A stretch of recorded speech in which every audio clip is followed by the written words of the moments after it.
June 18th, 1945. Southern Okinawa. The limestone caves breathed with the weight of 1,000 fears. Moisture dripped from jagged ceilings where coral rock had been carved by ancient seas, now transformed into tombs for the living. In the darkness, Japanese soldiers and Okinawan civilians pressed against cold stone, their breathing shallow, their eyes hollow from weeks of bombardment. Outside, the artillery had finally stopped. The silence was worse than the explosions. It meant the Americans were close. In that silence, a voice emerged, not shouting, not commanding, speaking in perfect Japanese through a crackling loudspeaker, riding on the humid air like smoke from a cooking fire.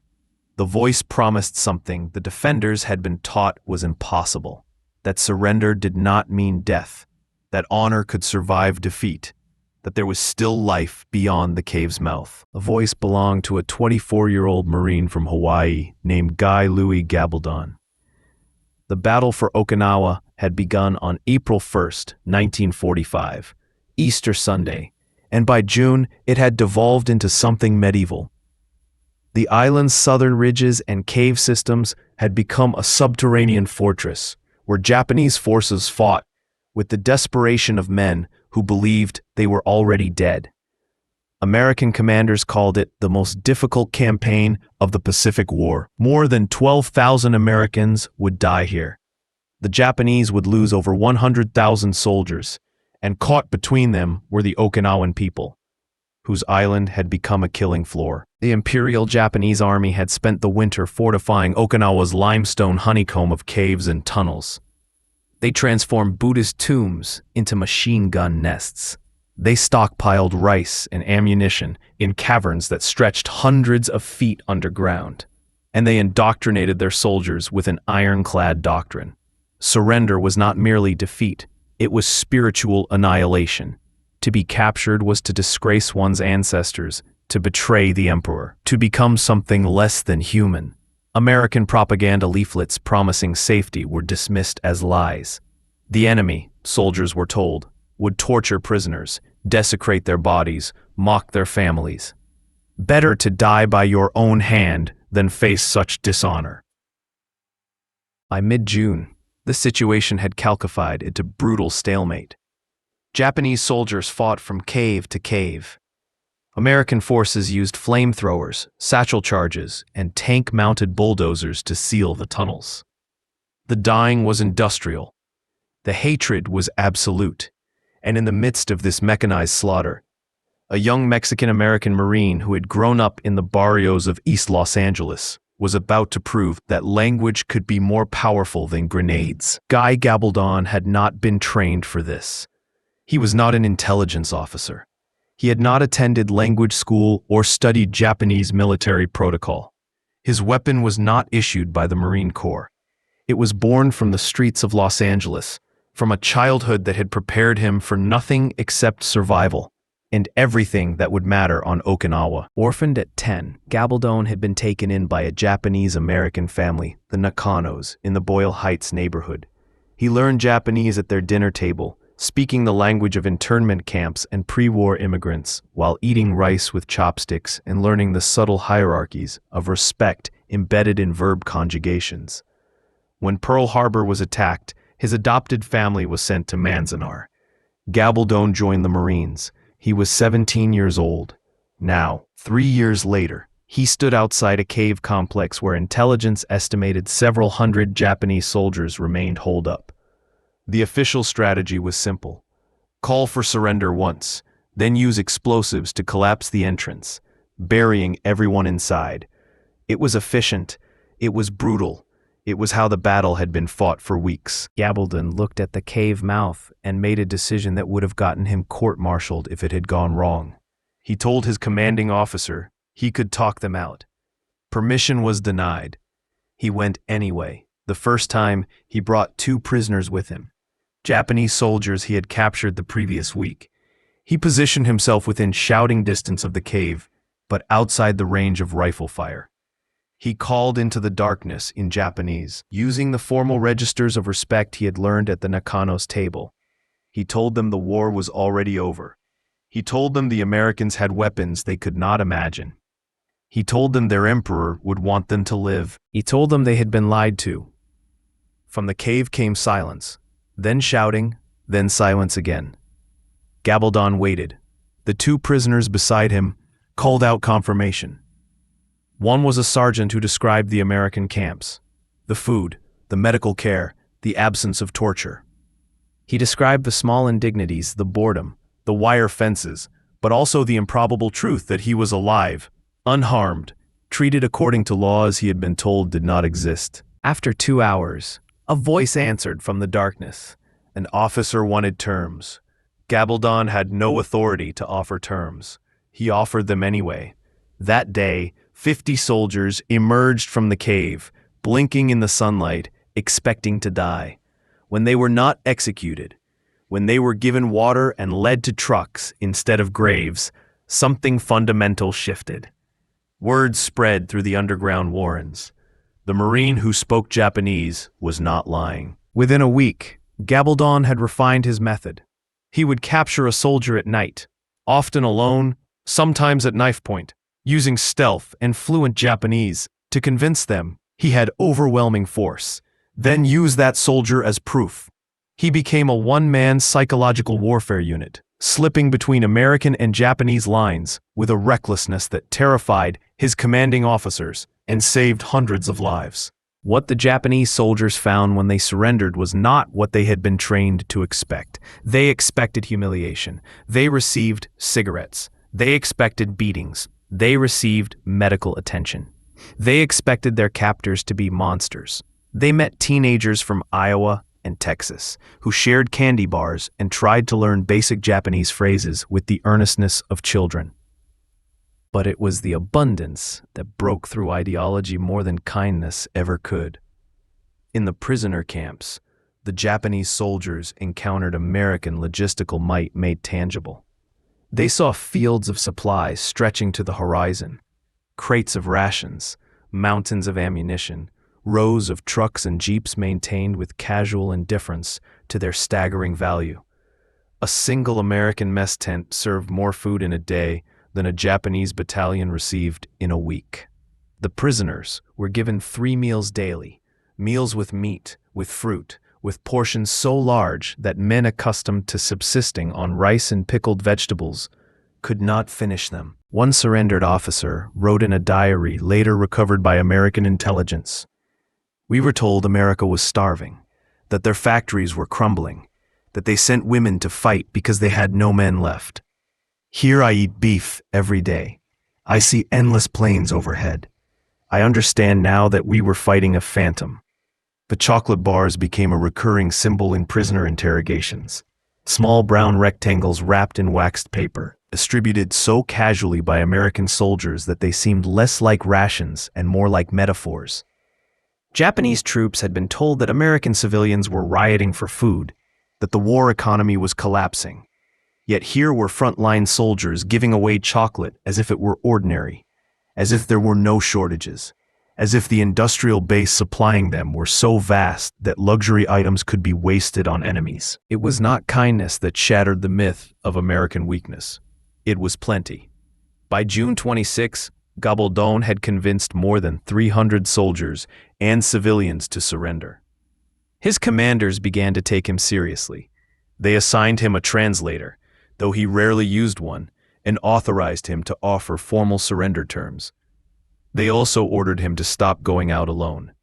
He ignored this order repeatedly. On July 2nd, intelligence identified a large cave complex on the Oroku Peninsula, suspected of housing the remnants of several shattered companies, possibly 800 or more soldiers and civilians. It was one of the last major holdouts on Okinawa. The plan was to use naval bombardment, followed by a ground assault. Casualty estimates were grim. Gabaldon requested permission to try first. This time, his superiors agreed. They gave him 1 day. He brought a sound truck equipped with loudspeakers and a captured Japanese officer who had agreed to help. They positioned themselves outside the cave network at dawn. Gabaldon began to speak. He talked for 12 hours. He described the fall of Manila, the firebombing of Tokyo, the collapse of the Japanese perimeter across the Pacific. He explained that the emperor was not a god but a man, and that surrender was not spiritual death but practical survival. He spoke about the prisoners who were alive, who were writing letters home, who were learning English and teaching Japanese, and discovering that their enemy was not a demon, but simply a soldier from another place. He told them that the war was lost, but their lives were not. From the caves came arguments, shouted denials, weeping. Officers debated in voices that echoed through the limestone chambers.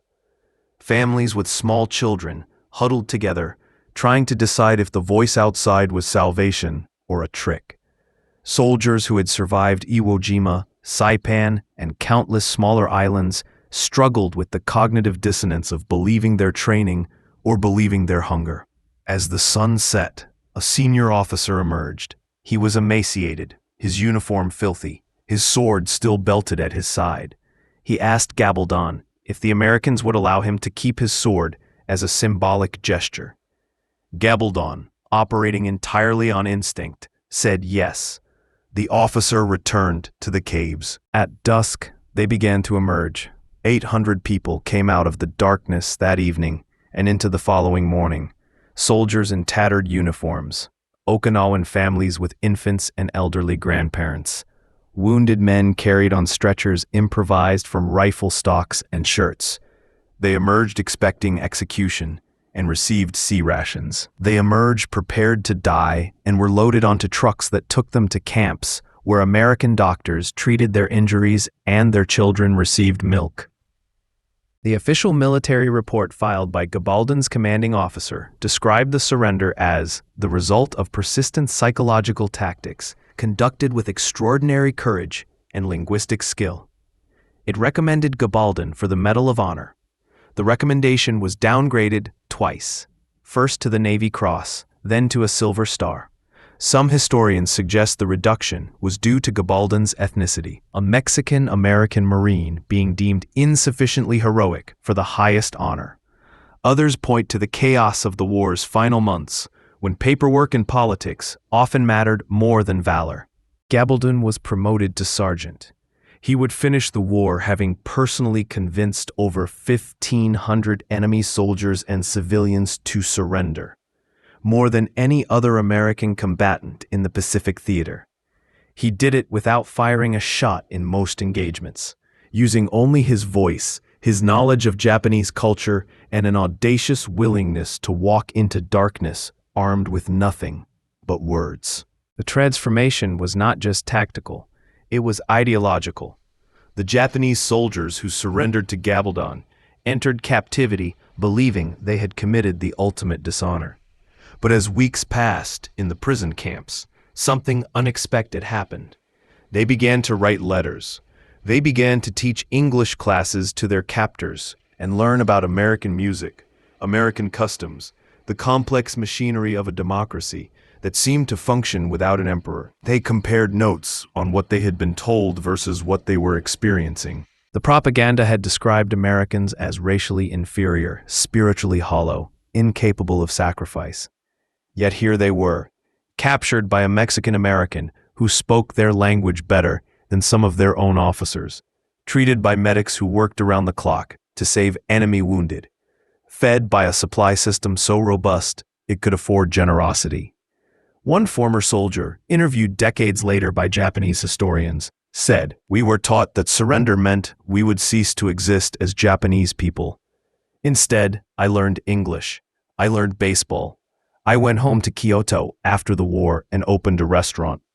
I named it California because I wanted to remember that even enemies can show you mercy." The chocolate bars, the sea rations, the casual American abundance, these became the symbols that outlasted the battles. They represented not just material wealth, but a different vision of society. One where plenty was assumed rather than rationed, where the ordinary soldier carried in his pack what Japanese officers could not dream of requisitioning. It was not democracy that defeated the ideology of the emperor. It was logistics made visible. It was the undeniable proof that some nations could afford to feed their enemies while still winning the war. Guy Gabaldon returned to the United States in 1946 and faded into relative obscurity. He worked in sales, raised a family, and spent decades lobbying for recognition that never fully came. The Medal of Honor recommendation remained downgraded. A 1960 film about his exploits, Hell to Eternity, cast a white actor in the lead role. He died in 2006, still arguing that his story mattered not because of personal glory, but because it proved a fundamental truth about warfare, that you do not need to kill your enemy if you can convince them the war is already over. His method, talking soldiers out of caves, seems almost quaint in the age of precision munitions and drone strikes. Yet it represented something profoundly radical in 1945. The idea that even in total war, even against an enemy indoctrinated to die rather than surrender, human connection could triumph over ideology, that language could be more powerful than explosives, that a young man from East Los Angeles who had learned Japanese at a dinner table could achieve what flamethrowers could not. There is a photograph taken in July 1945, grainy and faded now, showing a long line of Japanese soldiers walking out of the Okinawan hills, with their hands raised. In the foreground stands a young Marine, compact and unsmiling, a rifle slung over his shoulder. He is not pointing it at anyone. Behind him, the sun breaks through monsoon clouds, illuminating the limestone cliffs and the trampled sugarcane fields, and the faces of men who thought they would die in darkness, but instead walked into light. The photograph does not show the chocolate bars distributed that afternoon, or the medics treating shrapnel wounds, or the Japanese officer who kept his sword because a Mexican-American kid from Los Angeles understood that symbols matter. It does not show the letters those prisoners would write, or the families reunited after the war, or the restaurants and schools and lives built in the decades that followed. But it shows the moment when 800 people chose life over ideology, survival over myth, and it shows the Marine who made that choice possible by believing, against all evidence and training, that even enemies could be reasoned with if you spoke their language and told them the truth. In the calculus of war, Gabaldon's contribution is difficult to quantify. He did not capture strategic territory. He did not sink ships or destroy fortifications. He simply saved lives, American lives that would have been lost in assaults, Japanese lives that would have ended in sealed caves, Okinawan lives caught in the grinding machinery of total war. But perhaps the greater victory was philosophical, in proving that surrender could be achieved through persuasion rather than annihilation. Gabaldon demonstrated that even in humanity's darkest hours, even when nations mobilize their full industrial might toward mutual destruction, there remains space for a different kind of courage. The courage to walk into darkness unarmed. The courage to speak when silence would be safer. The courage to believe that words, carefully chosen and honestly spoken, can still change minds that ideology has tried to seal shut. The chocolate bars melted. The sea rations were consumed. The trucks drove away and the camps were dismantled and the prisoners went home. But the lesson remained, carved into memory as deeply as the cave systems of Okinawa. That abundance is a kind of argument, that mercy is a kind of weapon, and that sometimes the bravest thing a warrior can do is convince his enemy to stop fighting. In the end, Guy Gabaldon proved that you do not need to destroy your enemy if you can show them they have already lost. Not to your weapons, but to your principles. Not to your army, but to your overflowing warehouses, and your casual generosity and your stubborn, improbable insistence that even in war, every life matters. 800 people walked out of those caves because one Marine believed that truth was stronger than propaganda, that humanity was stronger than indoctrination, and that the voice calling from outside the darkness deserved to be trusted more than the voices whispering inside that death was the only honorable choice. They walked toward the light, and the light, for once, did not betray them.